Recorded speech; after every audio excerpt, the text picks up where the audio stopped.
there's something really important I do need to speak to you about as well, and that's, and you may not feel that you can give any response whatsoever, but this talk of vaccination and people in the health system and education, we don't know at the moment when the vaccine is going to be available, but there's a lot of fear that it might become mandatory. What's your view on vaccination to help people? And I've said that I want to make sure we provide some informed debate on this quite serious issue. Yes, certainly. So because I'm ex-big pharma, as they say, and then I worked in biotechnology companies, so I'm not exactly some fluffy person who's going to tell you never to take a vaccine, they're all bad.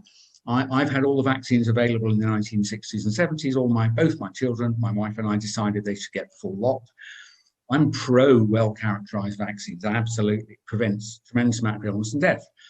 But in the case of something like SARS-CoV-2, that kills 1 in 500 people or so, average age 83, I think it'd be great if we had a vaccine for people like that. It might give them a few more months of life, not much more. The reason you die having caught it is not because you've got SARS-CoV-2, it's because you've got a respiratory virus. Almost any of them will kill you at that age.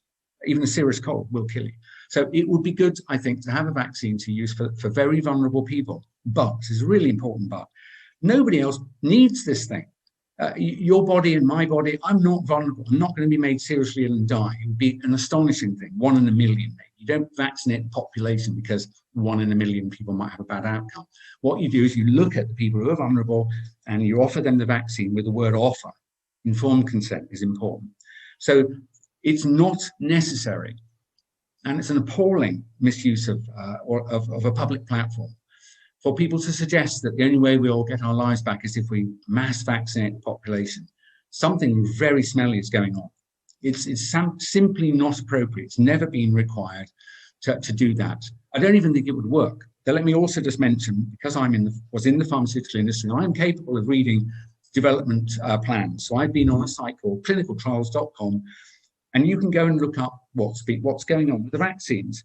I will say to you that so far, normal for the stage of development, they're looking at antibodies. They're looking at whether the vaccine raises antibodies. That's all they know. They don't know whether it reduces how ill you get or whether you transmit the virus, nor does it measure whether you will have reduced deaths. We don't know this now. This is 3 years too early, 2 or 3 years too early. So all we're going to know when we start vaccinating people is it raises antibodies. And I'm telling you that whilst antibodies are a good thing to have, and I would like to have them if I was very ill, they're probably not they are not the most important part of your immune system. It'll almost certainly be T cells. So I think there's the vaccine development plan that's going to lead to only a small amount of information about it. And then, as I said earlier, you don't need it. If you're young, middle-aged, even slightly my age, 60 and well, you're really not very vulnerable. So I'd say if you would not have considered a flu vaccine in the normal course of events coming up to this winter, I don't think you should even consider taking this vaccine. But the main problem I have with it, as you mentioned, is this notion of being mandated or even coerced. So you don't have to, but you can't travel if you don't. That's the sort of thing. I want your viewers to know that that's illegal under international law. That after the Second World War atrocities of Dr. Mengele and other doctors in Japan, where they performed experiments on humans that led to their deaths, we and others in the post-war consensus led to an international law that says that no medical procedure may be performed on a human being without their informed consent, and they must benefit from it, and about 10 other things, but that's basically at the heart of it. Your government doesn't have the right to override that law. So if people are saying you've got to, otherwise you can't go shopping, or you can't go to work or travel, take them to court. It's absolutely illegal, and no one should stand for it.